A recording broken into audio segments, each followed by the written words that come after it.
বউ নয়, সমুদ্রের ঢেউ। হট!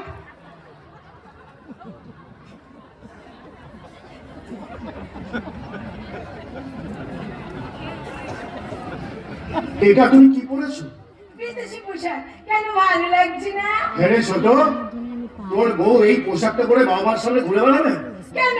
প্রবলেম কোথায়? জমিদার কথাটা প্রবলেম ঠিক করে বলো। ওই হলো, এটা হলো শহরে স্টাইল। স্টাইল? স্টাইল হবে কথাটা? ওই হলো, এটা পাঁচ কত জানো? জমিদার প্রাইস। এটা বিদ্যে নেই জানতাম, কিন্তু একেবারে নেই তো জানতাম না। এত ইংরেজি বলো কি আছে, বাংলায় কথা বলতে পারছো না? বাংলায় বলো, বাংলায় বলো, বুঝতে পারো, বাংলায় বলো। দাম দাম, এটা দাম কত জানো? 4,000 টাকা। 4,000 টাকা?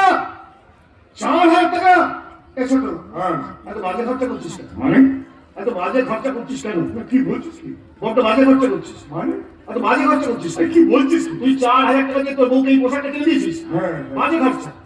20 টাকা 20 টাকা, 40 টাকা দিয়ে কোনো রুমাল কিনে দিতে পারতিস। একটা রুমাল ওপরে করতো, একটা রুমাল নিচে করতো।